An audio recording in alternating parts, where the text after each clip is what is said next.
All right, shalom, shalom, and good morning, ladies and gentlemen, fellow subscribers. Brother Randy here at the Covenant. Well, year 2, and going into year 3. And I first want to thank all my subscribers. I want to thank all of the people that have reached out to me recently of late. Those who have the ears to hear and the eyes to see. What's really going on, and all of your words of encouragement. It's just been a very humbling experience for me. Your wisdom, your guidance, because at the end of the day, I don't know everything, and I don't know anybody out there that does know everything. I'm not perfect, and I don't know one man on the face of planet Earth that is perfect. Some may present themselves to be perfect, but they're not. And that's just the truth. That's just a fact. The beautiful thing about this life, and as you walk this life, and when you live a biblical Hebraic lifestyle, is that you're going to get the blessings, and you're going to get the fruit of the labor of your hands. The Most High will bless you. Now, a lot of people will look at the curses in the book of Deuteronomy, but I want you to go ahead and I want you to look at the blessings in the book of Deuteronomy.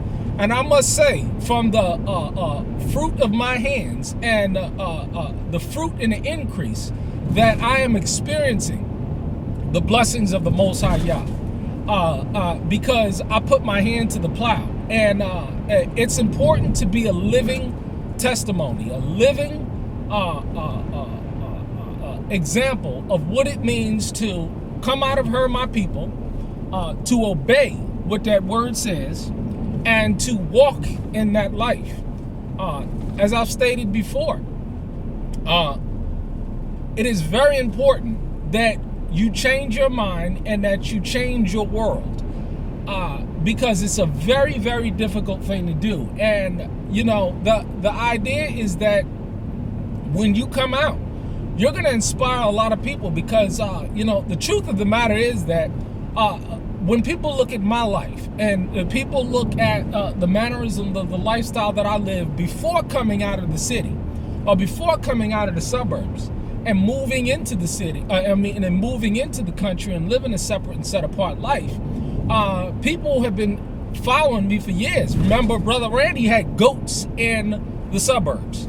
Randy had chickens in the suburbs, violating all the laws of the pagans and of the heathens, because I knew what I was doing was right, and I knew that Yah was with me, and He delivered me from all of that, and He delivered me into a beautiful part of Kentucky, where I'm going to be able to raise a family, and as well give opportunities to others to do the same. And that's what this walk is all about as well. It's about, once you're able to come out, to be able to put your brother in a position to where he has opportunities and he can reach his highest and best self, and not enslave my brother, not denigrate my brother and use my brother, but uplift my brother. And that's what we need, and that's what we lack as well. As a nation, we lack people that are in positions to uplift their brothers, and instead of enslaving their brothers and their sisters. And it's a sad thing.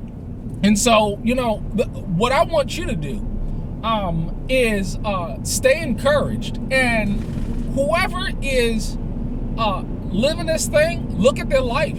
Really do look at their life. Because I'm an open book. I come out here and I tell you all my successes and all my failures.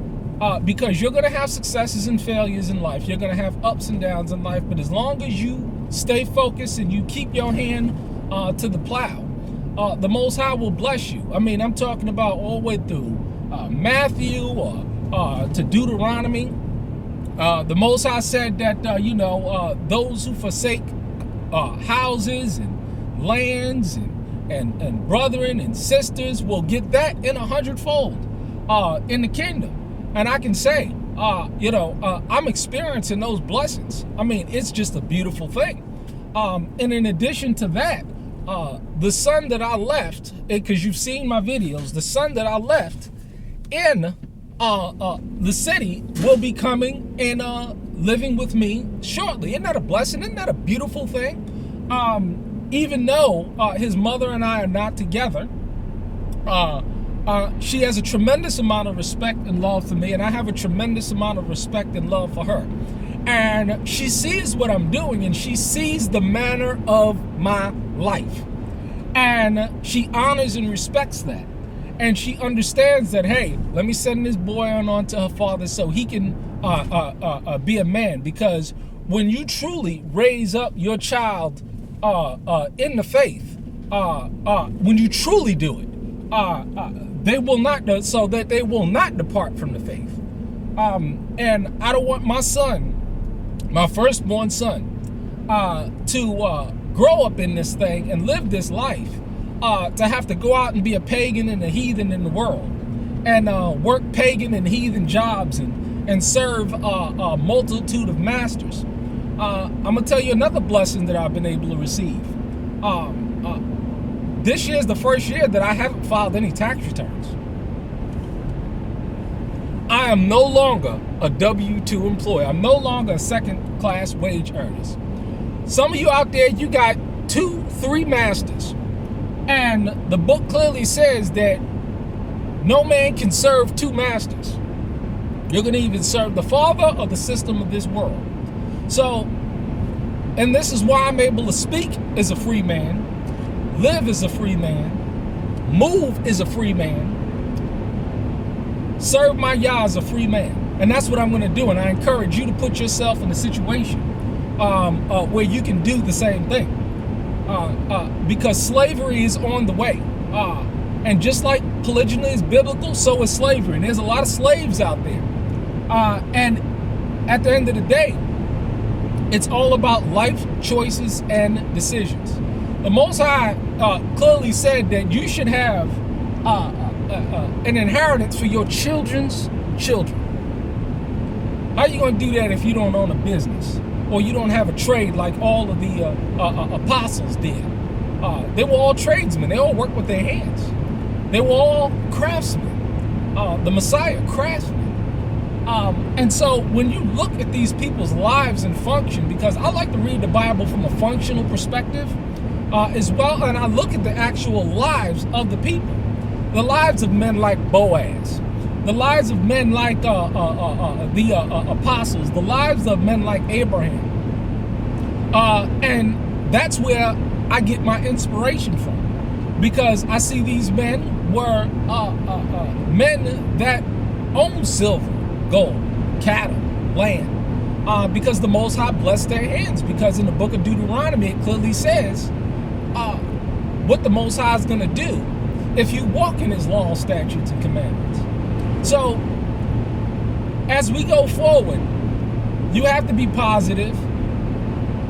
You have to be a light and an example of others. And this is what I seek to do, and this is what I am because of you. A lot of you out there, brothers and sisters, fellow subscribers, are an inspiration to me. And I get your letters of support. I get your offerings. You didn't know that Randy get offerings. Brother Randy gets offerings too, right? But I get your letters of support. I get your offerings. I get your inbox messages.